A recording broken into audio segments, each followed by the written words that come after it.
Praise the Lord. Hallelujah. By the immense grace of God, we have completed 7 months. We have come to the month of August. Amen. It's a month of new beginnings. Hallelujah. God is a great God. Hallelujah. Right. Let's start with a word of prayer. Loving Heavenly Father, we thank you for this beautiful Sunday morning. Thank you for your grace. Thank you for your mercy. And Lord, we thank you for the good rains also, Master. Lord, your word says in Hebrews 5:7, who in the days of his flesh offered up prayers and supplication with strong crying and tears, in that he was heard, O Master.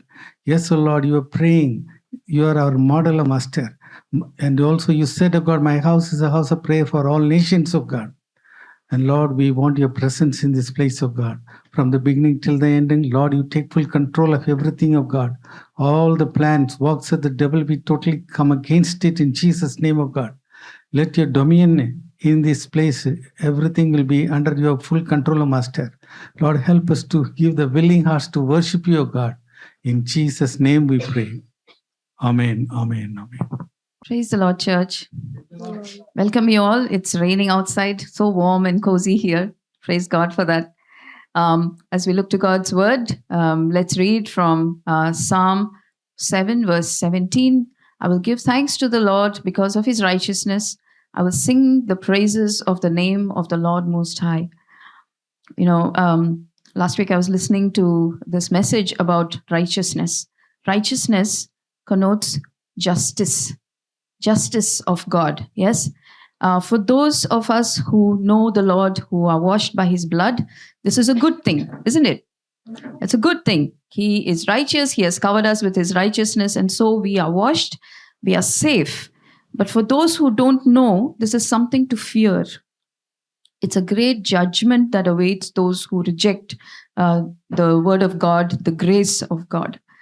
And the next part of it says, I will sing praises of the name of the Lord Most High. As the psalmist sings, he sings of what God has done for us, what Christ has done for us, and that we are safe under his wings. Amen. But there is a great lot of people that we know that are part of our life who need this grace as well. Yes. And the word of God says that we are to sing and worship. When I was looking at this verse, I was just wondering, what is my response to this righteousness? There is grace. There is also fear for the part of the people that don't know him. But our response is to come to God with singing. Amen. The Lord is able to do mighty things. We just trust him. We continue to worship. We continue to pray for those who don't know him. But we always, our response is to go to him with singing. Amen. Because the Lord's name can accomplish so many things. And God's word is so good, always encouraging, always giving us strength in those things that we don't know. So let's just come to him with singing and worship this morning. He is the great and awesome God. And his thoughts are not our thoughts. So grateful for that. Amen. His ways are not our ways. So grateful for that as well. So let's come to him with reverence, knowing that he's in control of all things. Please let's rise for worship. I will enter his gates with thanksgiving in my heart. I will enter his courts with praise. I will say this is the day that the Lord has made. I will rejoice for he has made me glad. He has made me glad. He has made me glad. I will rejoice for he has made me glad. He has made me glad. He has made me glad.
God Almighty, God, your word calls us to rejoice always, O Lord God. Rejoice always, O Lord God.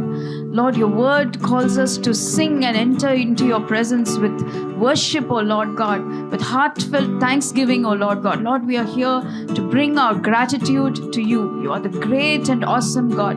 To you belongs the blessing, the honor, the glory, the power, O Lord God. You're the God who's seated most high, most high. You are the sovereign Lord, O Lord God. And we are here, O Lord, as your people, O Lord God, because of Jesus, O Lord. Because of Jesus, Lord, we are clothed in righteousness, my Father. We stand in your presence, O Lord God, with thanksgiving this morning, O Lord God. Thank you, Father. Thank you, Lord Jesus. And thank you, Holy Spirit, God, for calling us to yourself, O Lord God. Thank you for your grace. Thank you for your mercy, O Lord God. Thank you for your life, Lord Jesus. Thank you for you became bread and wine for us, O Lord God. Thank you, Lord Jesus. Thank you, Lord Jesus. Thank you, God. Thank you, God. Thank you, God. Thank you, God. Thank you, God. ನನಗಾಗಿ ಪ್ರಾಣವ ಕೊಟ್ಟವನೇ, ನನಗಾಗಿ ಜೀವಿಸಿ ಎದ್ದವನೇ, ನನ್ನನ್ನು ಎಂದಿಗೂ ನಡೆಸುವನೇ, ನನ್ನನ್ನು ಸಂಧಿಸಲು ಬರುವವನೇ. ನನಗಾಗಿ ಪ್ರಾಣವ ಕೊಟ್ಟವನೇ, ನನಗಾಗಿ ಜೀವಿಸಿ ಎದ್ದವನೇ, ನನ್ನನ್ನು ಎಂದಿಗೂ ನಡೆಸುವನೇ, ನನ್ನನ್ನು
great comfort, Lord Jesus, just in saying your name, O Lord God.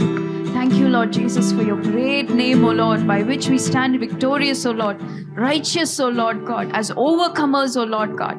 Thank you, Lord Jesus. Thank you, Lord, for your blood that you shed on the cross, your body that was broken for us, O Lord God. And thank you, God, that you are the God of resurrection, O Lord God. It didn't stop at the cross, O Lord God. You are the God of resurrection, O Lord God. And we have hope, Lord Jesus. We have hope because of you, Lord Jesus. Thank you for you remain our good shepherd, O Lord God. Lord, whatever our life looks like on the outside, Lord, every day you cause us to walk where there is green pastures, O Lord God. Every day you cause us to lie where there are still waters, O Lord God. You're so loving and kind to your people, O Lord God. How many unseen blessings follow us, O Lord God. How much protection follows us, O Lord God. Thank you, God. Thank you, God. Thank you, Lord Jesus. You're the great and sovereign God. You're the King of Kings and the Lord of Lords, O Lord God. It's our honor and privilege to bring you worship this morning, my Father. Thank you, God. Thank you, God. Thank you, God. Thank you, God. Thank you, God. Thank you, God. Thank you, God. ಮಹಿಮೆಯ ಅರಸನೇ ನಿನ್ನ ಆತ್ಮದಿ ಆರಾಧಿಸುವೆ ಪರಲೋಕ ರಾಜನೇ ನಿನ್ನ ನಿತ್ಯವೂ ಆರಾಧಿಸುವೆ ಮಹಿಮೆಯ ಅರಸನೇ ನಿನ್ನ ಆತ್ಮದಿ ಆರಾಧಿಸುವೆ ಪರಲೋಕ ರಾಜನೇ ನಿನ್ನ ನಿತ್ಯವೂ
Lord God, is in you, Lord Jesus. In Christ alone, O Lord God, is our hope, Almighty God. Thank you, Lord Jesus. Thank you, Lord, for washing us, O Lord God. Thank you, God, for calling us into that resurrected life, O Lord God, for sealing us with your Holy Spirit, Lord Jesus. Thank you, God. Thank you, God. Thank you, God. How great you are, my God. How great you are, my God. How great you are, O Lord God. We give you worship, God. We give you thanksgiving, O Lord God, with all that we are, O Lord God. As we read this morning, O Lord God, our response is to be worship, O Lord God. In all things, O Lord, our response is to be worship, O Lord God. Thank you, Father. Thank you, Lord Jesus. Thank you, Holy Spirit, God. Thank you, God. In Christ alone, my hope is found. He is my light, my strength, my song. This cornerstone, this solid ground, firm through the fiercest drought and storm. What heights of love, what depths of peace, when fears are still, when striving cease. My comforter, my all in all, here in the love of Christ I stand. In Christ alone, who took on flesh, fullness of God in helpless babe, this gift of love and righteousness, gone by the ones he came to save, till on that cross, as Jesus died, the wrath of God was satisfied. For every sin on him was laid. Here in the death of Christ I live. There in the ground his body lay, light of the world by darkness slain. Then bursting forth in glorious day, out from the grave he rose again.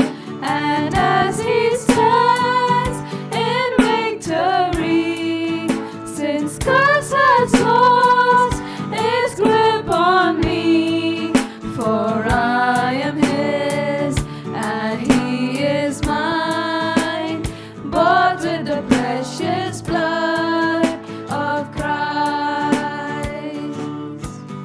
No guilt in life, no fear in death. This is the power of Christ in me. From life's first cry to final breath, Jesus commands my destiny. No power of hell, no scheme of man can ever block me from his hand, till he returns or calls me home. Here in the power of Christ I stand. No power of hell, no scheme of man can ever block me from his hand, till he returns or calls me home. Here in the power of Christ I stand. Here in the power of Christ I stand. Here in the power of Christ I stand.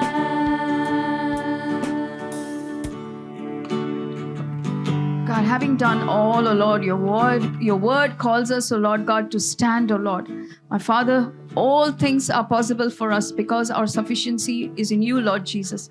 It is not in our strength, O Lord God. It is not in our strength that we were born into this world or we have lived this life, O Lord. It is because of your strength, Lord Jesus, that we have found the way, the truth, and the life because of you, Lord Jesus. because you had the grace and the mercy to call us out of darkness into your great light, O Lord. Thank you for coming into our life, Lord, for burning your brilliant light into the darkness of our life, Lord God, for binding us when we were broken-hearted, Lord. You let us out of prisons, O Lord God. You caused us to see. You caused us to hear, O Lord God. How great is your goodness, your righteousness, your mercy and grace over your people. God, we pray, O Lord God, that all people everywhere will see this light, O Lord God. Come out of darkness, O Lord God. Be washed by the blood of the Lamb, O Lord God. Cause us also to be a salt and light where you have placed us, Father, in our homes, in our workplace, where we are, O Lord. May we be the savor of Christ to all, O Lord God. We pray that within our life, O Lord, you will find fruit that continues to sustain, O Lord, the weary, O Lord. Give an encouraging word in the right time, O Lord, in the right season. Help us to be prepared at all times, Father.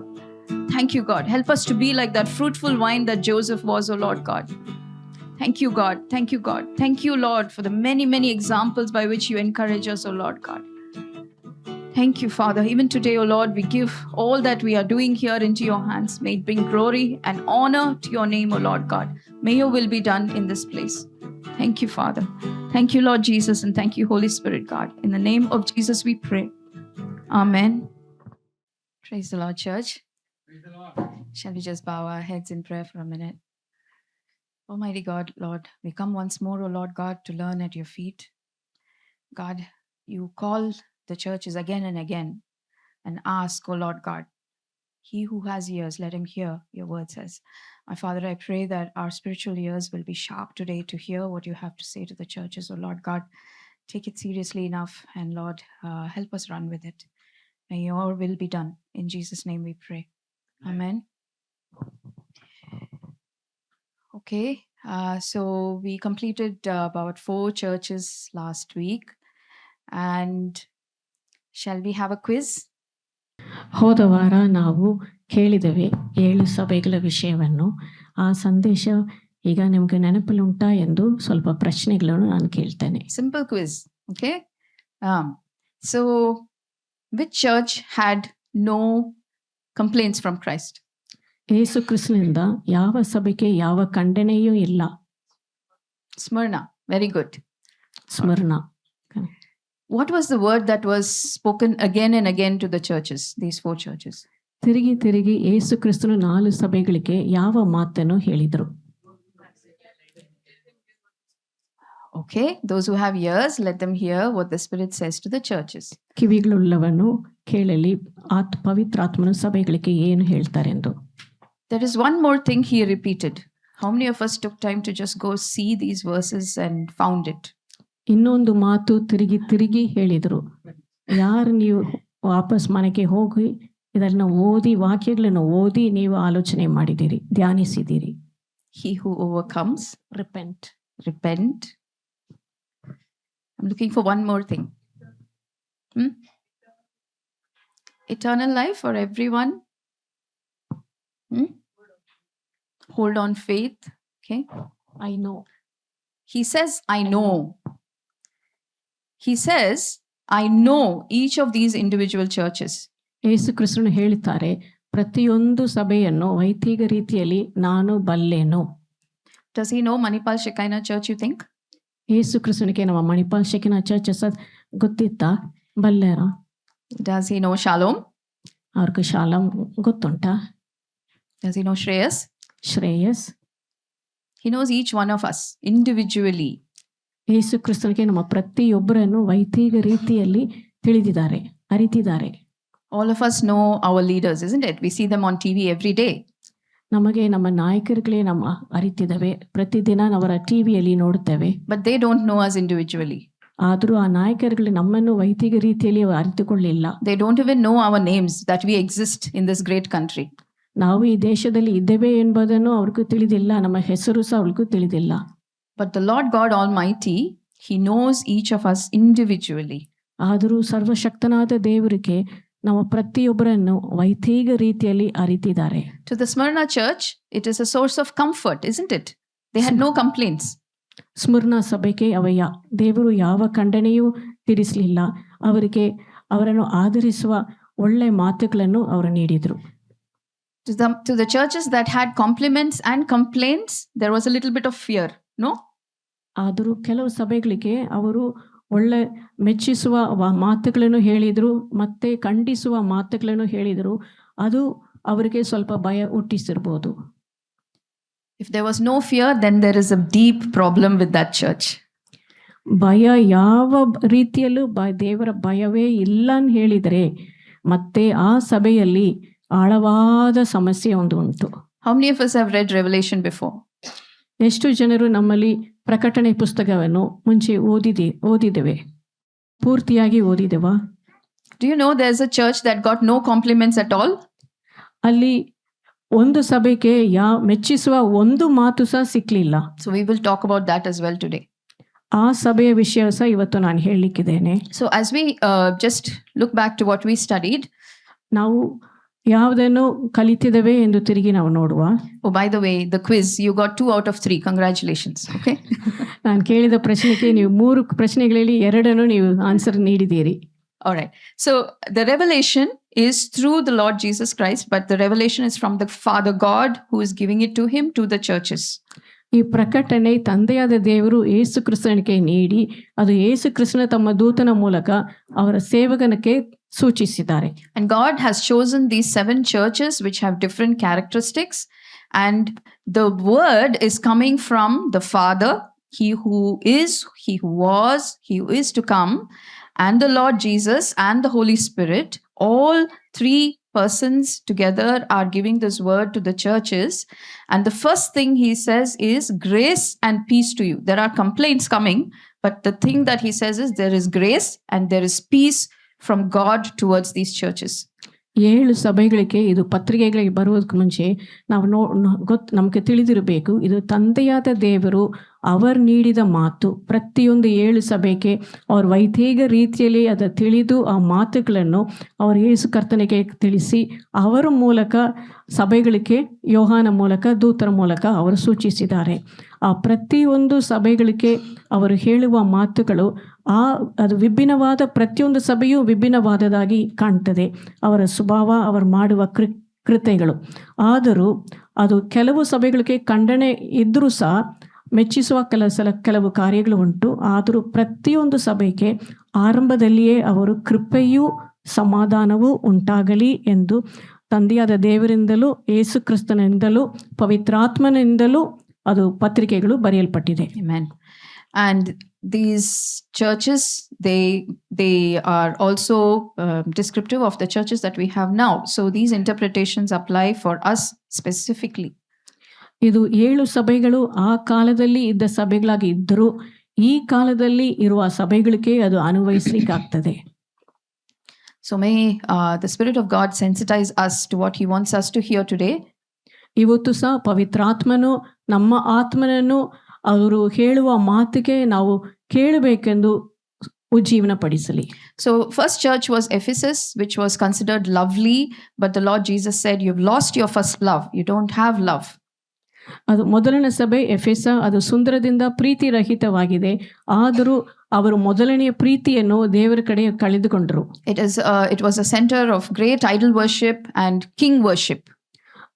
ಅದು ಒಂದು ದೊಡ್ಡ ಕೇಂದ್ರವಾಗಿ ಇತ್ತು, ಅದು ಮೂರ್ತಿ ಪೂಜೆಗೆ ಮತ್ತೆ Caesar ಆರಾಧನೆಗೆ. We also compare to how in our times now we have doctrines of excessive grace, which was something that was similar to what the Nicolaitans followed in those days, where you could do anything and everything and God's grace would cover it, but no repentance was required. That is what they taught, and he was against it. The Lord Jesus said he hated that doctrine of the Nicolaitans.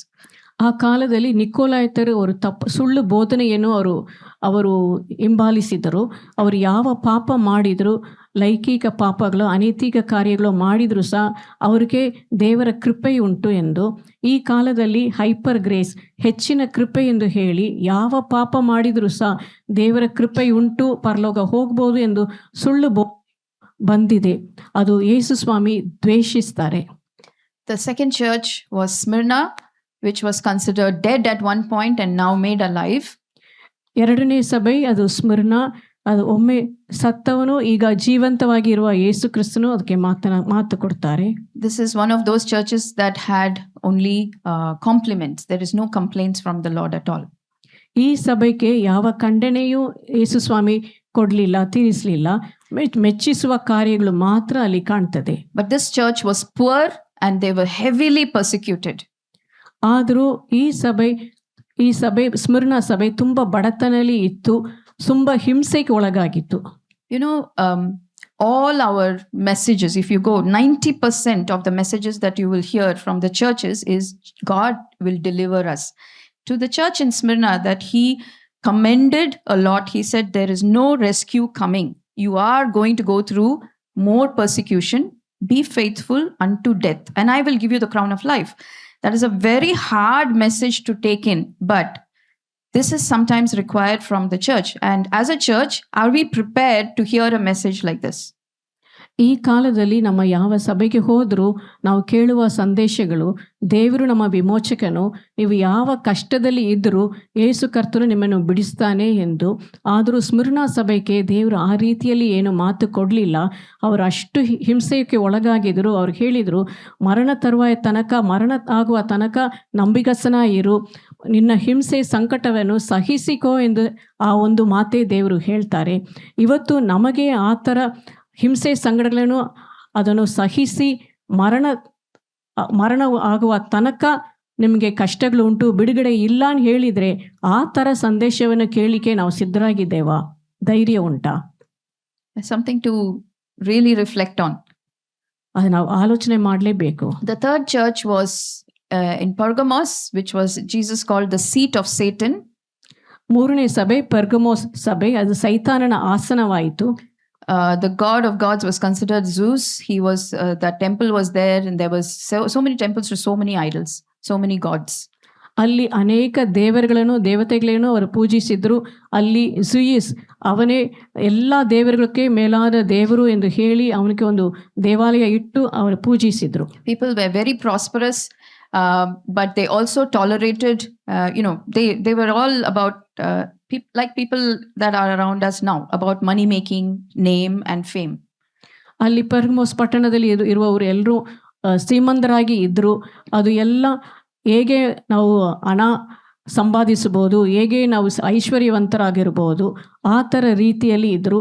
ಮತ್ತು ಕೆಲವು ಕಾರ್ಯಗಳನ್ನು ಅವರು ಪರಿಶುದ್ಧತೆಗೆ ದೂರವಾಗಿದ್ದರು. The fourth church we talked about was Thyatira. ನಾಲ್ಕನೇ ಸಭೆ ಅದು ಥಿಯಾಟಿರಾ ಸಭೆ. They were very tolerant of mixtures from the world into the church.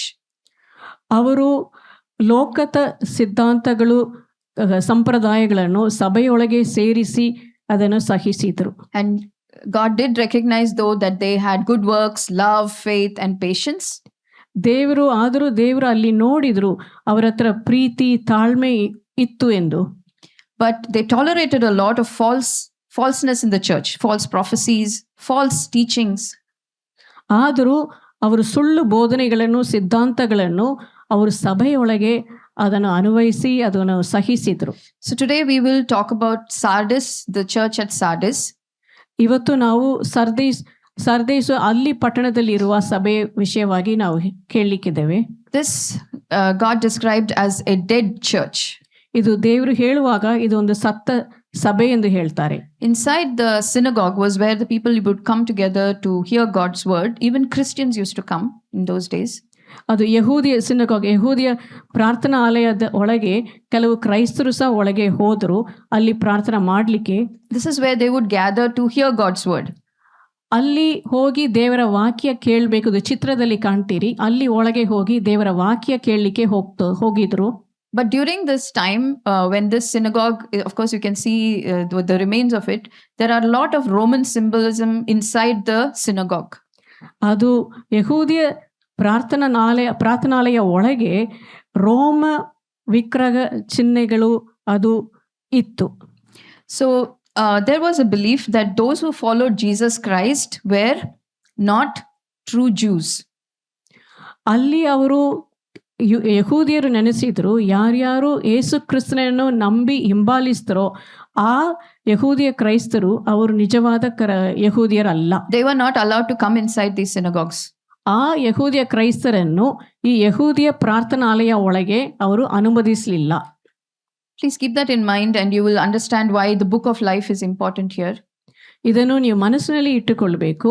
ಯಾಕಂದ್ರೆ ಜೀವ ಪುಸ್ತಕ, ದೇವರ ಕೈಯಲ್ಲಿರುವ ಜೀವ ಪುಸ್ತಕ ಅದು ಬಹಳ ಮುಖ್ಯ. So here God says you have a reputation of being alive. People look at you and you look very alive, but you are dead. ಅವರು ಯೇಸು ಸ್ವಾಮಿ ಅವರು ಹೇಳ್ತಾರೆ, ನೋಡ್ಲಿಕ್ಕೆ ನೀವು ಜೀವಂತರಾಗಿ ಕಾಣ್ತೀರಿ, ಆದರೂ ನಿಮಗೆ ಜೀವ ಇಲ್ಲ ಎಂದು ಹೇಳ್ತಾರೆ. Wake up, he says, ಎಚ್ಚರಾಗಿರಿ, because what you're doing is not complete before God. ಯಾಕಂದ್ರೆ ನೀವು ಮಾಡುವ ಕೃತ್ಯಗಳು ದೇವರ ಮುಂದೆ ಸಂಪೂರ್ಣವಾಗಿ ಇರಲಿಲ್ಲ. You heard God's word in the beginning. ಮೊದಲನೇ ಬಾರಿ ನೀವು ದೇವರ ಬೋಧನೆಯನ್ನು ನೀವು ಕೇಳಿದ್ದೀರಿ. Repent and come back to that. ಅದು ಕೇಳಿದ ರೀತಿಯನ್ನು ನೆನಪು ಮಾಡಿ ಪಶ್ಚಾತ್ತಾಪ ಪಟ್ಟು ಮನಂತಿರುಗಿ ಬನ್ನಿರಿ. If you don't, I'm going to come like a thief and you will not know when I will come to meet with you.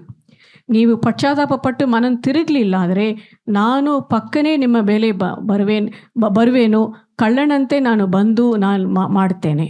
See, here again he says he knows them. ಇಲ್ಲಿ ಸಹ ದೇವರು ಕರ್ತನು ಹೇಳ್ತಾರೆ, ನಾನು ಬಲ್ಲೇನು.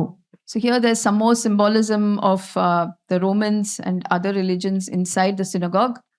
ಇದರ ಒಳಗೆ ಇದರ ಧಾರ್ಮಿಕ ಚಿಹ್ನೆಗಳು ನಾವು ನೋಡ್ತೇವೆ ಕ್ರೂಜೆಯ ಹತ್ರವೇ. And Jesus says there are a few people who are still dressed in white. ಆದರೂ ಯೇಸು ಕ್ರಿಸ್ತು ಹೇಳ್ತಾರೆ, ಇನ್ನು ಕೆಲವು ಸ್ವಲ್ಪ ಜನರು ಬಿಳಿ ವಸ್ತ್ರದಲ್ಲಿ ಧರಿಸಿಕೊಂಡು ಇದ್ದಾರೆ ಎಂದು ಹೇಳ್ತಾರೆ. See, for those people who they considered, not true Jews, they will cut off their name from the book that they would maintain.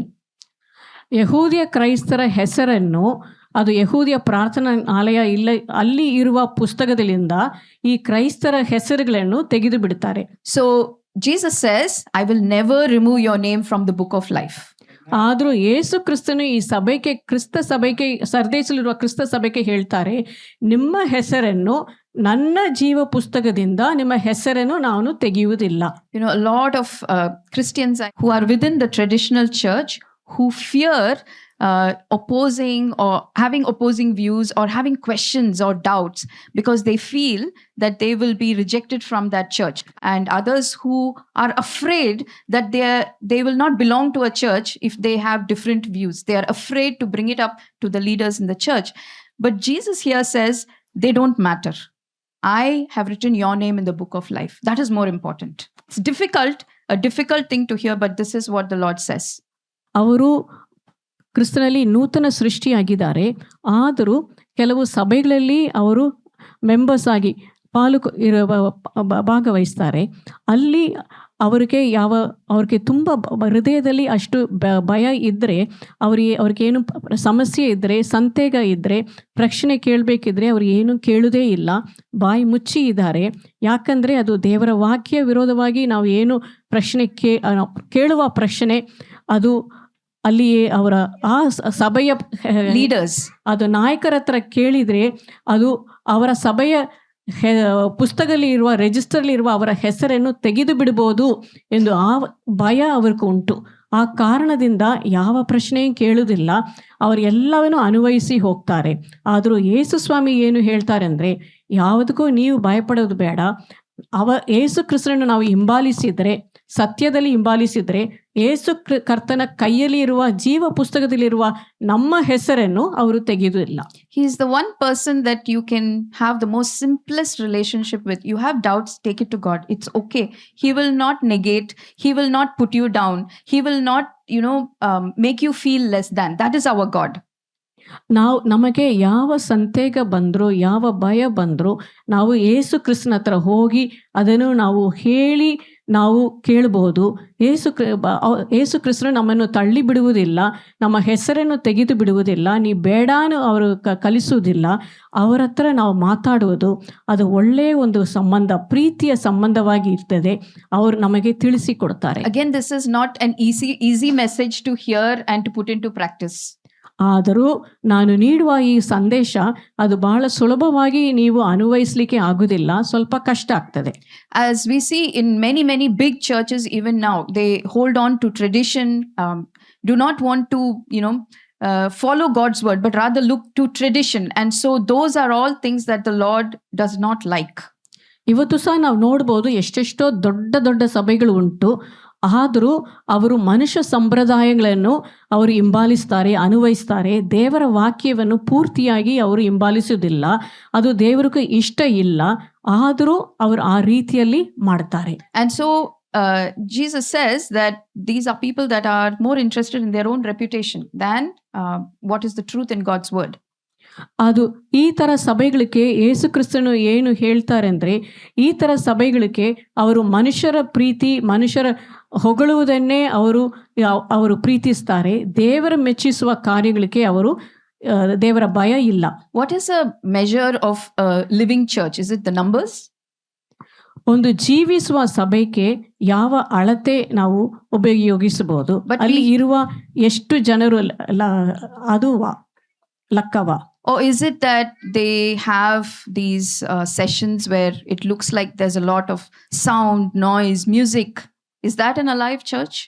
ಇಲ್ಲಾದ್ರೆ ಜೀವಿಸುವ ಸಭೆಯನ್ನು ಹೇಳಲಿಕ್ಕೆ ಅಲ್ಲಿ ದೊಡ್ಡ ಸ್ವರದಿಂದ ಅವರು ಆರಾಧನೆ ಮಾಡುವುದು, ಎಲ್ಲ ಹೇಳುವುದು, ಎಷ್ಟೆಷ್ಟೋ ಕಾರ್ಯಗಳು ಕೃತ್ಯಗಳು ಮಾಡುವುದು, ಅದುವೇ ಒಂದು ದೊಡ್ಡ ಸಭೆಗೆ ಒಂದು ಅಳತೆಯ? Or is it that these churches are following newer doctrines, they're coming up with newer things that are more attractive? Is that a living church?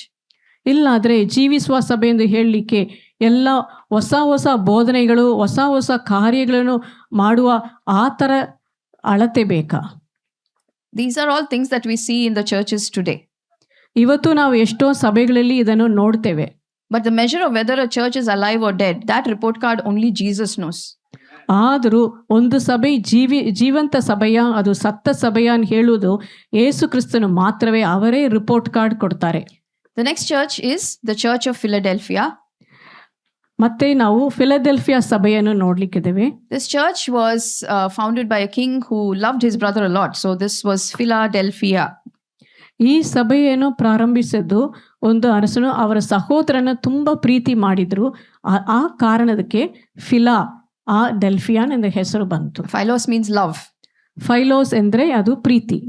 So ಸಹೋದರ ಪ್ರೀತಿ. This is another church that had no condemnation, but again there were only compliments for this church from the Lord.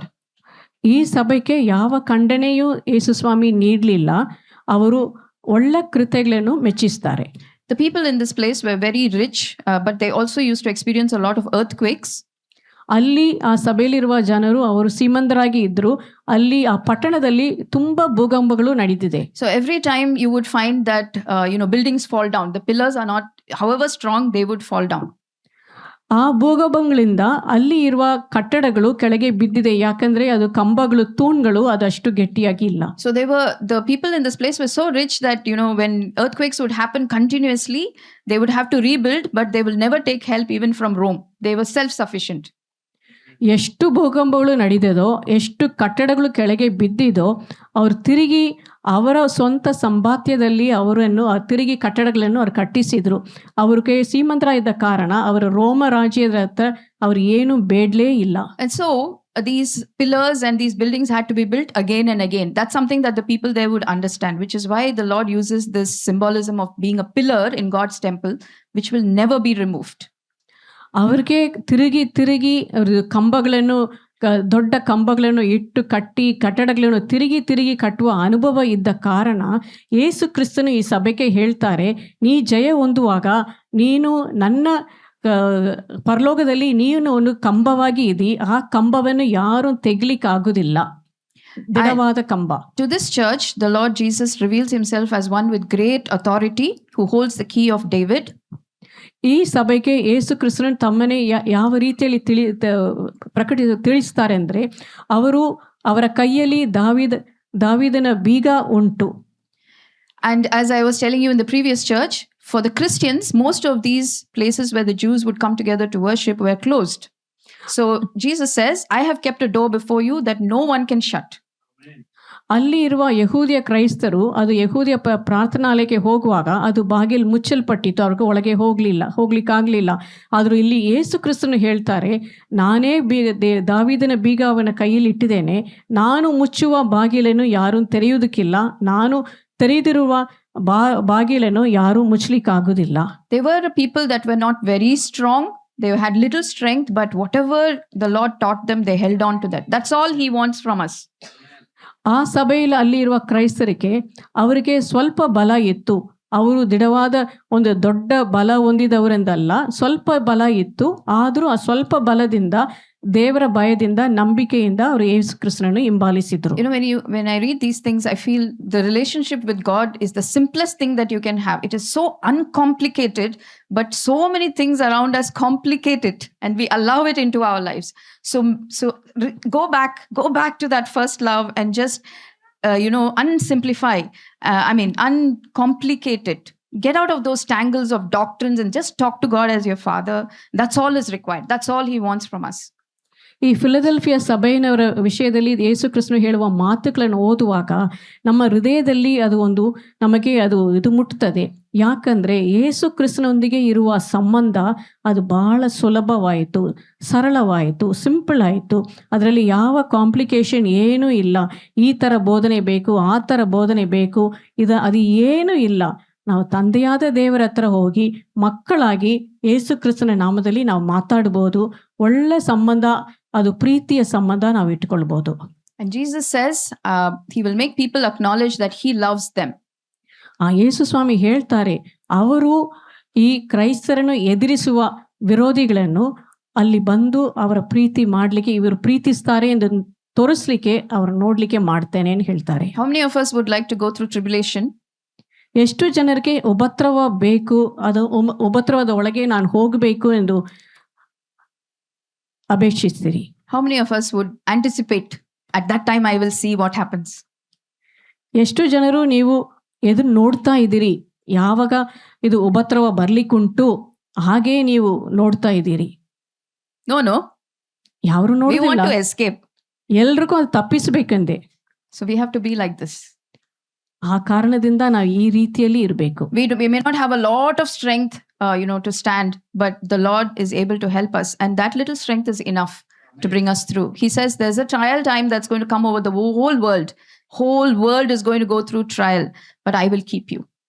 ನಮಗೆ ನಿಲ್ಲಿಕ್ಕೆ, ಎದುರಿಸಲಿಕ್ಕೆ ದೊಡ್ಡ ಶಕ್ತಿ ಬಲ ಇಲ್ಲದಿರಬಹುದು, ಸ್ವಲ್ಪ ಬಲ ಇದ್ರೆ ಸಾಕು. ಯಾಕಂದ್ರೆ ಯೇಸು ಕ್ರಿಸ್ತ ನಮಗೆ ಸಹಾಯ ಮಾಡ್ಲಿಕ್ಕಿದ್ದಾರೆ. ಅವರು ಹೇಳ್ತಾರೆ, ಇಡೀ ಲೋಕದ ಮೇಲೆ ಬರ್ಲಿಕ್ಕಿರುವ ಶೋಧನೆ ಕಾಲದಲ್ಲಿ ತಪ್ಪಿಸ್ಲಿಕ್ಕೆ ನಾನು ನಿನ್ನನ್ನು ತಪ್ಪಿಸ್ತೇನೆ ಅಂತ ಹೇಳ್ತಾರೆ. All the things that they did were just standing firm. ಅವ್ರು ಮಾಡಿದ ಒಂದೇ ಕಾರ್ಯ, ಅವ್ರು ದಿಢವಾಗಿ ನಿಂತರು ನಂಬಿಕೆಯಲ್ಲಿ. Patient. ತಾಳ್ಮೆ. They prayed. ಪ್ರಾರ್ಥನೆ ಮಾಡಿದ್ರು. They gave. ಅವ್ರು ಕೊಟ್ರು. This is like just the basic things of Christianity, just the basic things. ಇದು ಯೇಸು ಕ್ರಿಸ್ತನ ನಂಬಿಕೆಯಲ್ಲಿ ಇರುವವರಿಗೆ ಇದು ಅಸ್ಥಿಭಾರ ಅಸ್ಥಿವಾರ ಕಾರ್ಯ ಸ್ವಭಾವವಾಗಿ ಇರ್ತದೆ. And they just reached out with the love of Christ to the people around them. That's all. ಸುತ್ತಲಿರುವ ಜನರಿಗೆ ದೇವರ ಪ್ರೀತಿಯಿಂದ ಅವರು ಎಲ್ಲರನ್ನು ಕಾರ್ಯ ಮಾಡಿದ್ರು. And to them he says, just continue doing what you're doing and I will make you a pillar in the temple of my God. ಆ ಸಭೆಗೆ ಯೇಸು ಕ್ರಿಸ್ತನು ಹೇಳ್ತಾರೆ, ಈಗ ನೀವು ಮಾಡ್ತಾ ಇರುವ ಒಳ್ಳೆ ಕಾರ್ಯಗಳನ್ನು ನೀವು ಅದನ್ನು ಇನ್ನೂ ಮಾಡಿರಿ, ನಾನು ನನ್ನ ಮಂಟಪದಲ್ಲಿ ನಿಮ್ಮನ್ನು ಒಂದು ತೂಣಾಗಿ, ಸ್ಥಿರವಾದ ತೂಣಾಗಿ ನಾನು ನಿಲ್ಲಿಸ್ತೇನೆ. And he promises a new name. ಒಂದು ಹೊಸ ಹೆಸರನ್ನು ನಾನು ಕೊಡ್ತೇನೆ. So many promises to these churches which have held on in faith. ಎಷ್ಟೋ ವಾಗ್ದಾನಗಳನ್ನು ಅವರು ನೀಡುತ್ತಾರೆ. ಅದನ್ನು ನಂಬಿಕೆಯಿಂದ ಈ ಸಭೆಯಿನವರು ಅವರು ದಿಢವಾಗಿ ಗಟ್ಟಿಯಾಗಿ ಹಿಡಿದುಕೊಂಡ್ರು. This is the last church now. ಇದು ಒಂದು ಕೊನೆಯ ಸಭೆ, ಲವೋದಿಸಿಯಾ. This church it's kind of a misnomer because the name says the people are very just in this place. ಆ ಹೆಸರು ಲವೋದಿಸಿಯಾ ಅಂತ ಹೇಳಿದ್ರೆ ಅಲ್ಲಿರುವ ಜನರು ನೀತಿವಂತರು. But this is the only church that had no good thing from God. ಆದರೂ ಈ ಒಂದೇ ಸಭೆಗೆ ದೇವರು ಮೆಚ್ಚಿಸುವ ಒಂದು ಕಾರ್ಯ ಸಹ ಅಲ್ಲಿ ಕಾಣಲಿಲ್ಲ. It's so sad. After living all their life as just people, when they stand before God, there is no justice. Nothing is there to show. ಅವ್ರಿಗೆ ಹೆಸರು ಮಾತ್ರ ನಂಬಿಗ ನೀತಿವಂತರು, ಆದರೂ ದೇವ್ರ ಮುಂದೆ ನಿಲ್ಲಿ ತೋರಿಸ್ಲಿಕ್ಕೆ ಯಾವ ನೀತಿಯೂ ಇಲ್ಲ, ಏನೂ ಇಲ್ಲ. ದುಃಖವಾದ ಕಾರ್ಯ. And here you see these are actually aqueducts. They are pipes that bring water from distant places to where they were living. ಈ ಚಿತ್ರವನ್ನು ನೀವು ನೋಡ್ತೀರಿ, ಅಲ್ಲಿ ನೀರು ತರಲಿಕ್ಕೆ ಅಲ್ಲಿ ಇರುವ ಅದು pipeline. Again, a very rich group of people. ಅಲ್ಲಿ ಇರುವ ಜನರು ಶ್ರೀಮಂತರು. So they didn't go to where the water was, they brought the water to where they were. Imagine that much money they had to build aqueducts to bring the kind of water they wanted. Hot water, cold water, bath, whatever you wanted. ಅವರು ಶ್ರೀಮಂತರ ಇದ್ದ ಕಾರಣ ಅವರು ನೀರು ಇರುವ ಸ್ಥಳಕ್ಕೆ ಅವರು ಹೋಗಿ ಅದು ನೀರು ತಕೊಂಡು ಬರಲಿಲ್ಲ. ಅಲ್ಲಿಂದು ಅವರಿರುವ ಸ್ಥಳಕ್ಕೆ ನೀರು ಬರಲಿಕ್ಕೆ ಅವ್ರದ್ದು ಉದ್ದ ಪೈಪ್ಲೈನನ್ನು ಮಾಡಿದರು. ಅದು ತಣ್ಣಾಗಿರುವ ನೀರು ಮತ್ತು ಬಿಸಿಯಾಗಿ ಇರುವ ನೀರು ಮತ್ತು ಸ್ನಾನಕ್ಕೆ ಬೇರೆ ಬೇರೆ ರೀತಿಯಲ್ಲಿ ಅವರು ನೀರು ಪೈಪ್ಲೈನಲ್ಲಿ ಅವರ ಮನೆಗೆ ಬರಲಿಕ್ಕೆ ಅವ್ರು ಮಾಡಿದರು ಶ್ರೀಮಂತರು. We all build houses. Do you think they will last for 2000 years? ನಾವು ಸಹ ಮನೆ ಮಾಡ್ತೇವೆ, ಕಟ್ತೇವೆ, ಅದು 2000 ವರ್ಷ ನಿಲ್ತದ ಆ ಮನೆಗಳು? Any one of us has confidence with the kind of building we have now? ಇವತ್ತಿರುವ ನಾವು ಮಾಡಿದ ಮನೆಗಳಿಗೆ ಎಷ್ಟು ಜನಕ್ಕೆ ಧೈರ್ಯ ಉಂಟು 2000 ವರ್ಷ ನನ್ನ ಮನೆ ನಿಲ್ತದೆ ಎಂದು? This was there in 90 AD. It is still there. ಕ್ರಿಸ್ತ ಶಕ 90ನೇ ವರ್ಷದಲ್ಲಿ ಈ ಪೈಪ್ಲೈನ್ ಅಲ್ಲಿ ಇತ್ತು. ಯೋಹಾನಕ್ಕೆ ಅದೆಲ್ಲ ತಿಳಿದದೆ, ಇವತ್ತು ಸಹ ಅದು ಉಂಟು. So the Lord Jesus, he speaks of himself as the Amen, the faithful and the true witness. He is the first and the last. His word alone will stand till the end. He is the Amen. Beyond that there is nothing else. ಅದು ಯೇಸು ಕ್ರಿಸ್ತನು ಲವೋದಿಕೆ ಸಭೆಗೆ ಹೇಳುವುದು ಆಮೇನ್ ಎಂಬಾತನು ಮತ್ತು ನಂಬಿಕಸ್ತನು, ಸತ್ಯ ಸಾಕ್ಷಿಯು, ದೇವರ ಸೃಷ್ಟಿಯು ಆದಿಯೂ ಆಗಿರುವ ಆತನು ಹೇಳುವುದು ಹಾಗೆ ಹೇಳ್ತಾರೆ. And there is nothing good for the church. Unfortunately everything is in red, you can see. ಅಲ್ಲಿ ನೋಡಿದ್ರೆ ಎಲ್ಲ ಅದು ರೆಡ್ ಕಲರ್, ಕೆಂಪು ಕಲರ್ ಅಲ್ಲಿ ಕಾಣ್ತೀರಿ. You feel you are very rich but you have nothing. ನೀನು ಶ್ರೀಮಂತ ಎಂದು ನೀವು ನೆನೆಸ್ತೀರಿ, ಆದರೂ ನಿನಗೆ ಏನೂ ಇಲ್ಲ, ನಿರ್ಗತಿ. You are wretched, you are pitiful, you are blind, you are naked, you have no idea that this is how you are. ಅವರು ಹೇಳ್ತಾರೆ ಅವ್ರಿಗೆ ಏನೂ ಇಲ್ಲ, ಅವರ ನಿರ್ಗತಿಯಲ್ಲಿ ಇರುವವರಾಗಿ ಇದ್ದಾರೆ. ಅವರು ಬಿಸಿಯೂ ಇಲ್ಲ, ತಣ್ಣಗೆಯೂ ಇಲ್ಲ. But what was the beginning of our, when we were talking about the introduction, what was it that God was saying to the churches, all of the churches? Grace and peace. Despite what you are, there is grace and there is peace from God. There is still time. ಯೇಸು ಕ್ರಿಸ್ತನು ಎಲ್ಲ ಸಭೆಗಳಿಗೆ ಅವ್ರು ಹೇಳುವುದೇನೆಂದ್ರೆ, ಅವ್ರಿಗೆ ಏನೇನು ಕೊರತೆಗಳು ಇದ್ರೂ ಅವ್ರು ಹೇಳ್ತಾರೆ, ನಿಮಗೆ ಕೃಪೆಯೂ ಶಾಂತಿಯೂ ಉಂಟಾಗಲಿ. ಕೃಪೆ ಉಂಟು, ಕೃಪೆಯ ಕಾಲದಲ್ಲಿ ನೀವು ಸರಿಪಡಿಸಿಕೊಳ್ಳಬಹುದು. So then he says, come and buy gold from me. ಯೇಸು ಕ್ರಿಸ್ತನು ಹೇಳ್ತಾರೆ, ನನ್ನ ಹತ್ರ ಬಂದು ನೀವು ಚಿನ್ನವನ್ನು ಪಡೆದುಕೊಳ್ಳಿರಿ, ಹಣ ಕೊಟ್ಟು ಪಡೆದುಕೊಳ್ಳಿರಿ. You have to have the heart to go to God and get refined. ನಿಮಗೆ ದೇವರ ಹತ್ರ ಹೋಗಿ ಶುದ್ಧೀಕರಣೆ ಆಗಬೇಕು ಎಂದು ಒಬ್ಬ ಹೃದಯ, ಅದು ಭಾವನೆ ನಿಮಗೆ ಬರಬೇಕು. Come buy clothes, white clothes, so that you can cover yourself, put medicine to your eyes. He's saying there are many things that need to change, but you need to come to God and he is able to provide it.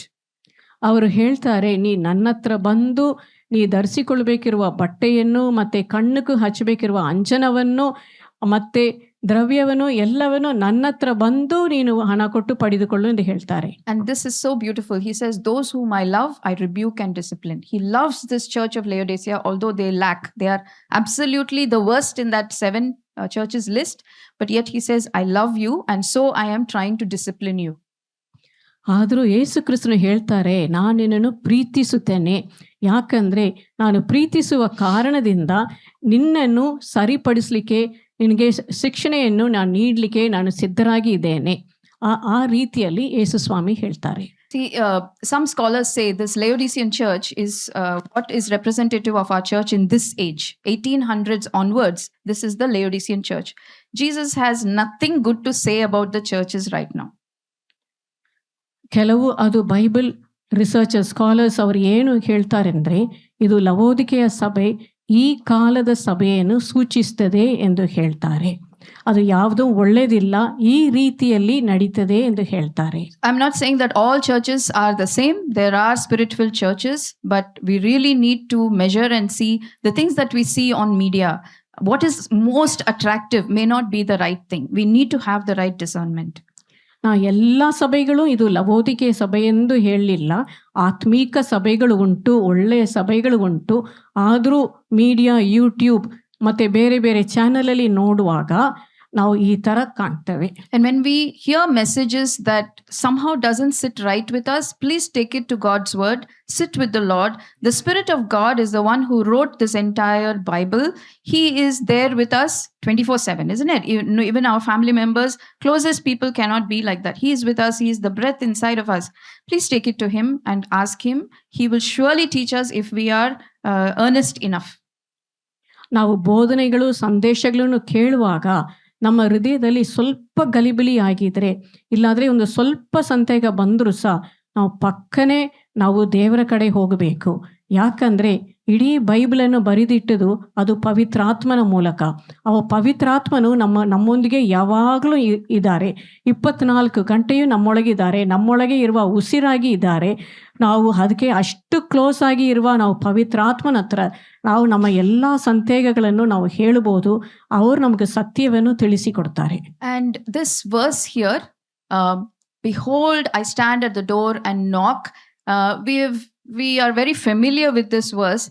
We have to remember this is not, primarily to the people outside the church. Jesus is saying this verse to people within the church.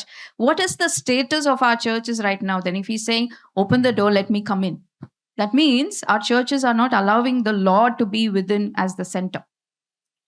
ಇದು ಅವರು ಲವೋದಿಕೆ ಸಭೆಗೆ ಹೇಳುವಾಗ ಅವ್ರು ಹೇಳ್ತಾರೆ, ಹೀಗೋ ನಾನು ಬಾಗಿಲ ಬಳಿಯಲ್ಲಿ ನಿಂತುಕೊಂಡು ತಟ್ಟುತ್ತಾ ಇದ್ದೇನೆ, ಯಾವನಾದರೂ ನನ್ನ ಸ್ವರವನ್ನು ಕೇಳಿ ಬಾಗಿಲನ್ನು ತೆರೆದ್ರೆ ಇದೊಂದು ಸಭೆ, ಈ ಕಾಲದ ಸಭೆಯನ್ನು ಹೇಳಿದರೆ ಅದು ಸಭೆ ಬಾಗಿಲು ಮುಚ್ಚಲಿಟ್ಟು ಯೇಸು ಕ್ರಿಸ್ತನು ಸಭೆಯೊಳಗೆ ಇಲ್ಲ, ಸಭೆಗೆ ಹೊರಗೆ ನಿಂತಿದ್ದಾರೆ. ಆ ಥರ ಸಭೆಯಲ್ಲಿ ಆರಾಧನೆ ಎಲ್ಲ ನಡೀತಾ ಇದೆ. ನಾವು ಆಲೋಚನೆ ಮಾಡಬೇಕು. This is also something for us to think of as individuals, for ourselves. ಸಭೆ ಮಾತ್ರ ಅಲ್ಲ, ನಮ್ಮ ವೈಯಕ್ತಿಕ ಜೀವನದಲ್ಲಿ ನಮ್ಮ ಹೃದಯದಲ್ಲಿ ಇದನ್ನು ಮನಸ್ಸಲ್ಲಿಟ್ಟು ನಾವು ಆಲೋಚನೆ ಮಾಡಬೇಕು, ನಾವು ಪರೀಕ್ಷಿಸಬೇಕು. ನಾವು ಯಾವ ಥರ ಇದ್ದೇನೋ, ಯೇಸು ಕ್ರಿಸ್ತನು ನಮ್ಮ ಹೃದಯದಲ್ಲಿ, ನನ್ನ ಜೀವಿತದಲ್ಲಿ ಇದ್ದಾರಾ, ಹೊರಗಿದ್ದಾರಾ? And he ends it with, to the one who is victorious. You see, as I said last week also, this is something that I learned. He is speaking to the churches. The church is filled with people, but he knows everybody will not listen. He says to the one who is victorious. Within this group of people, there will be those that respond. And to that person, he says, I will give you the crown. Okay, so we better be those people that, listens and responds to what he's saying. ಈ ಸತ್ತ ಸಭೆಗೆ ಯೇಸು ಕ್ರಿಸ್ತನು ಮಾತನಾಡುವಾಗ ಅವ್ರಿಗೆ ತಿಳಿದದೆ, ಎಲ್ಲರೂ ಕಿವಿ ಕೊಡಲಿಲ್ಲ, ಕೆಲವರು ಮಾತ್ರ ಕಿವಿ ಕೊಟ್ಟು ಕೇಳ್ತಾರೆ. ಆ ಕಿವಿ ಕೊಟ್ಟು ಕೇಳುವವರಲ್ಲಿ ಯಾರು ಜಯ ಹೊಂದುತ್ತಾರೋ, ಯಾವನು ಕೇಳಿ ಜಯ ಹೊಂದುತ್ತಾನೋ ಅವನಿಗೆ ತಂದೆಯೊಡನೆ ಆತನ ಸಿಂಹಾಸನದಲ್ಲಿ ಕೂತುಕೊಂಡು ಹಾಗೇ ಅವರೊಂದಿಗೆ ಕೂತ್ಕೊಳ್ಳುವಾಗ ಅವರು ಮಾಡ್ತಾರೆ. ಈಗ ನಾವು ಆಲೋಚಿಸಬೇಕು, ನಾವು ಕಿವಿ ಕೊಟ್ಟು ಕೇಳ್ತೇವಾ, ನಾವು ಜಯ ಹೊಂದಲಿಕ್ಕೆ ಮನಸ್ಸು ಮಾಡಿದೆವಾ? And just some questions based on these churches that we can go back and reflect on. This is my last slide.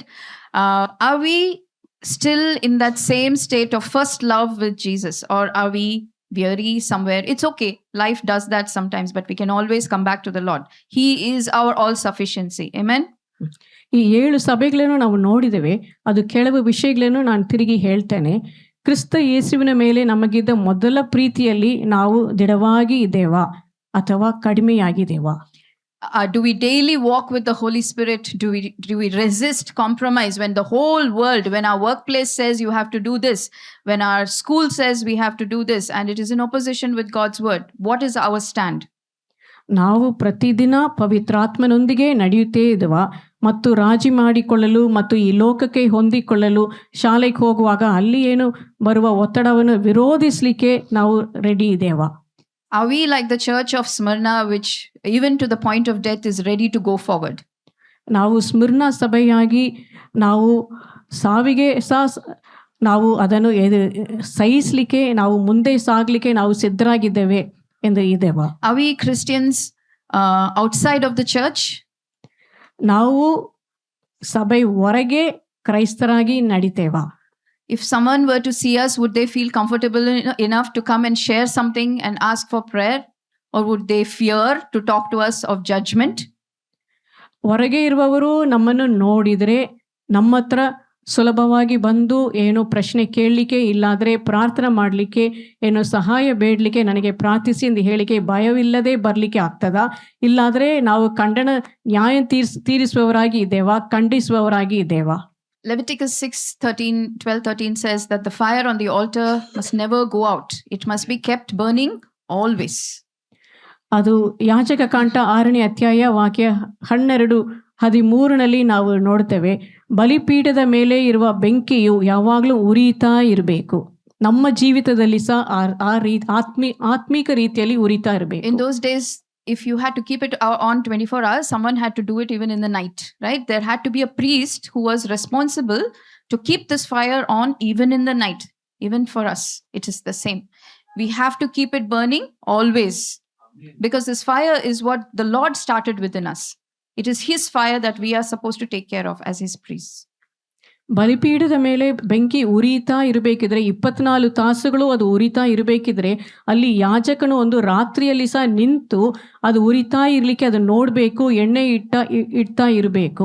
ಆ ರೀತಿಯಲ್ಲಿ ನಮ್ಮ ಜೀವಿತದಲ್ಲಿ, ನಮ್ಮ ಹೃದಯದಲ್ಲಿ 24 ತಾಸು ದೇವರ ಪ್ರೀತಿ ಉರಿತಾ ಇರಬೇಕಿದ್ರೆ ಅದು ನಮ್ಮ ಹೃದಯದಲ್ಲಿ ನಾವು ಆಲೋಚನೆ ಮಾಡಿ ಅದು ಗಮನಿಸಬೇಕು. Amen. And what is our focus? Is it the things that God gives us, or is it God Himself? That's a big question, because most of the big churches that are filled with a lot of people have more motivational things to talk about, positive affirmations to talk about, and if you do these things, you will become rich and prosperous. The prosperity gospel is everywhere. So what are we looking for in Christianity? If we oppose this with what Jesus said to Smyrna, most of those churches would be empty. ನಮ್ಮ ಜೀವಿತದಲ್ಲಿ, ನಮ್ಮ ಮನಸ್ಸಿನಲ್ಲಿ ಯಾವ ಗುರಿ ಉಂಟು, ಉದ್ದೇಶ ಉಂಟು, ದೇವರಿಂದ ಯಾವುದನ್ನು ನಾವು ಪಡೆದುಕೊಳ್ಳಬಹುದು, ದೇವರು ಏನು ನೀಡುತ್ತಾರೆ, ಕೊಡ್ತಾರೆ ಎಂದು ನಾವು ನೋಡ್ತೇವಾ? ಇಲ್ಲಾದರೆ ದೇವರೇ ನನಗೆ ಸಾಕು, ದೇವರೇ ಬೇಕು ಎಂದು ಇದ್ದೇವಾ? ಈ ಕಾಲದ ಸಭೆಗಳಲ್ಲಿ ನಾವು ನೋಡ್ತೇವೆ, ಅದು ಐಶ್ವರ್ಯವಂತದಲ್ಲಿ ಇರಬೇಕು, ಸಂತೃಪ್ತಿಯಾಗಿ ಇರಬೇಕು. ಆ ರೀತಿಯಲ್ಲಿ ಅವರು ಇರುವಾಗ ಸ್ಮಿರ್ನಾ ಸಭೆಗೆ ದೇವರು ನೀಡಿದ ಆಲೋಚನೆ, ಅವ್ರು ಮೆಚ್ಚಿಸಿದ ಕಾರ್ಯಗಳು, ಅದನ್ನು ಆ ರೀತಿಯಲ್ಲಿ ನಾವು ನೋಡಿದರೆ, ಆ ಸಂದೇಶವನ್ನು ನೀಡಿದರೆ ಈ ಕಾಲದ ಸಭೆಗಳು ಎಲ್ಲ ಗಾಲಿಯಾಗಿ ಬಿಡುತ್ತದೆ. And the last message is from the Church of Philadelphia, to be able, even in our little strength, to be available for others. And I remember the life of Joseph as his father blessed him. The last blessing as he was giving him, he said, Joseph is like this tree that is planted by a stream, yes, and he is fruitful that even sustains a weary traveler. Joseph himself went through so many difficulties. His strength but was from the Lord, and that became as fruit that sustained others. ನಾವು ಕೊನೆಯದಾಗಿ Philadelphia ಸಭೆಗೆ ಸ್ವಲ್ಪ ಬಲವಿತ್ತು. ಆ ಸ್ವಲ್ಪ ಬಲದಲ್ಲಿ ಸಹ ಅವರು ಬೇಕಿರುವ ಜನರಿಗೆ, ಅಗತ್ಯ ಇರುವ ಜನರಿಗೆ ಅವರು ಸಹಾಯ ಮಾಡಿದರು. ನಾವು ಸಹ ಆ ರೀತಿಯಲ್ಲಿ ಸ್ವಲ್ಪ ಬಲ ಇದ್ದರೂ ನಾವು ಇದರ ಜನರಿಗೆ, ಅಗತ್ಯದಲ್ಲಿ ಇರುವವರಿಗೆ ನಾವು ಸಹಾಯ ಮಾಡಬೇಕು. ನಾವು ದೇವರ ಸಂದೇಶವನ್ನು ನೀಡಬೇಕು. ಯೋಸೇಫನ ಜೀವವನ್ನು ನೋಡಿದರೆ, ಯಾಕೋಬು ಅವರಿಗೆ, ತಂದೆಯಾದ ಯಾಕೋಬು ಅವನ ಆಶೀರ್ವಾದ ನೀಡುವಾಗ, ನೀನು ದ್ರಾಕ್ಷೆ ಬಳ್ಳಿಯಾಗಿ ನೀನು ಬೆಳೀತಾ ಇರ್ತಿ, ನೀನು ಅದು ನೀರಿನ ಬಳಿಗೆ ಇರುವುದಾಗಿ ಇರ್ತಿ, ಮತ್ತು ಪ್ರಯಾಣ ಮಾಡುವವರಿಗೆ ಅವರಿಗೆ ಸಹ ನೀನು ನಿನ್ನ ದ್ರಾಕ್ಷೆಗಳನ್ನು ನೀಡಿ ಅವರನ್ನು ನೀ ತೃಪ್ತಿಗೊಳಿಸಿದಿ ಎಂದು ಹೇಳ್ತಾರೆ. And may our lives also be like that. ನಮ್ಮ ಜೀವವು ಸಹ ಆ ರೀತಿಯಲ್ಲಿ ದ್ರಾಕ್ಷೆ ಬಳ್ಳಿಯಾಗಿ ಇದರ ಜನರಿಗೆ ದೇವರ ಆಲೋಚನೆ, ನಾವು ಆದರಣೆಯನ್ನು ನೀಡುವವರಾಗಿ ಇರಬೇಕು. So my request and prayer is that we would go back to God's word, read through the message to these 7 churches and learn from the Spirit of God what He has to speak to us.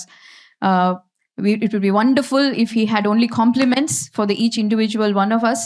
If there are things that we need to correct, the Spirit of God will definitely tell us. Let our ears be sensitive to what He teaches. ನಾವು ಮನೆಗೆ ಹೋದ ನಂತರ ತಿರುಗಿ ಈ ವಾಕ್ಯವನ್ನು, ಸತ್ಯವೇದದಿಂದ ನಾವು ತಿರುಗಿ ಓದಿ ಆಲೋಚನೆ ಮಾಡಿ ನಾವು ದೇವರ ಕಡೆ ತಿರುಗುವ, ಕೇಳುವ, ಮೆಚ್ಚಿಸುವ ಕಾರ್ಯಗಳು ಮಾತ್ರ ಅಲ್ಲ, ದೇವರು ಖಂಡಿಸುವ ಕಾರ್ಯಗಳು ನಾವು ನೋಡಿದರೆ ನಮ್ಮ ಹೃದಯದಲ್ಲಿ ದೇವರು ಅದು ಪವಿತ್ರಾತ್ಮನ ನಮಗೂ ಅದನ್ನು ತೋರಿಸುವಾಗ ನಾವು ಮನಂತಿರುಗಿ ಅದನ್ನು ಸರಿಪಡಿಸಿ ಪವಿತ್ರಾತ್ಮನ ಕೇಳುವ ಮಾತಿಗೆ, ದೇವರ ವಾಕ್ಯಕ್ಕೆ ನಾವು ಕಿವಿ ಕೊಟ್ಟು ಕೇಳಬೇಕು. ಆತ್ಮೀಗ ಕಿವಿಗಳು ಯಾವಾಗಲೂ ಅವರು ಕೇಳಲೇಬೇಕು. Amen. So with this I will end. I pray that the Lord will speak to each of us individually. God bless you, church. ನನ್ನ ಪ್ರಾರ್ಥನೆ, ದೇವರು ನಿಮ್ಮ ಪ್ರತಿಯೊಬ್ಬರಿಗೆ ವೈಯಕ್ತಿಕ ರೀತಿಯಾಗಿ ಮಾತನಾಡಬೇಕು ಎಂದೇ. ದೇವರ ಆಶೀರ್ವಾದ ಹೊಂದಲಿ. Have you been to Jesus for the cleansing power? Are you washed in the blood of the Lamb? Are you fully trusting in His grace this hour? Are you washed in the blood of the Lamb? Are you washed in the blood, in the soul cleansing blood of the Lamb? Are you garments spotless, are they white as snow? Are you washed in the blood of the Lamb? Are you walking daily by the Savior's side? Are you washed in the blood of the Lamb? Do you rest each moment in the crucified? Are you washed in the blood of the Lamb? Are you washed in the blood, in the soul cleansing blood of the Lamb? Are your garments spotless, are they white as snow? Are you washed in the blood of the Lamb?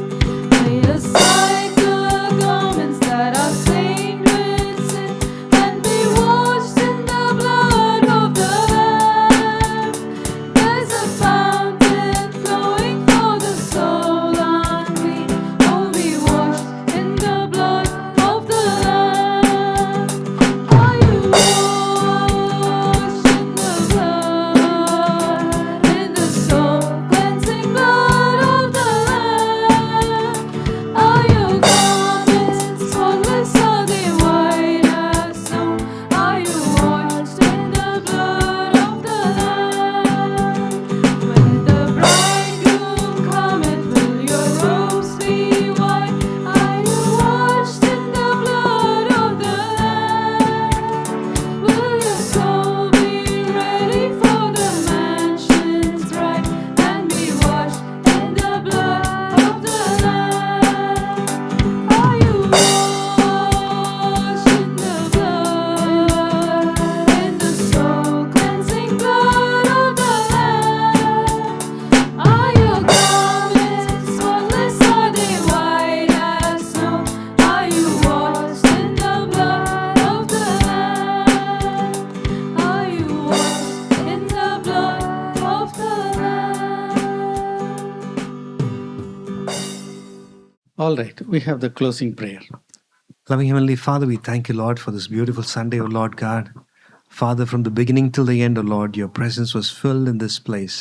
And Lord, thank you for speaking to us. Yes, Father God, thank you for the word that you gave us today, Father God, and also which is a continuation of the previous week, O Lord. You spoke through the 7 churches, O Lord God, and also you gave us, yes, Father God, a kind of a understanding where do we stand. Yes, O Lord God, along the lines of the measurement that you did for the 7 churches, O Lord. And Father God, we surrender ourselves, we submit ourselves that, yes, Father God, we are the end times generation and, yes, 11th hour generation, Lord God. Father, yes, O Lord God, whatever areas that we need to improve, we need to change, we need to, yes, Father God, correct. Father, Holy Spirit, we request you to speak to us. Yes, O Lord, in our daily prayers. And also, yes, Father God, help us to walk closer to you and help us to draw closer to you, Father God. And so that, yes, for whatever temptation, deception that we could encounter in this present day, O Lord God, that we would overcome in the name of Jesus Christ. Yes, O Lord God. And also, Father God, let's not be just hearers of your word, but doers of your word. And also we commit the coming week into your hands, O Lord. Be with us, lead us and guide us. And whatever you have in store for us, O Lord God, help us do it in spirit and in truth. In Jesus' mighty name we pray. Amen. Amen. Now unto him who is able to keep us from falling, our Lord Jesus Christ, who is the coming King, the love of the Father, the fellowship of the Holy Spirit, be with us now and forevermore. Amen. Amen. Hallelujah. Hallelujah. Hallelujah. God bless you all. Amen. Be blessed.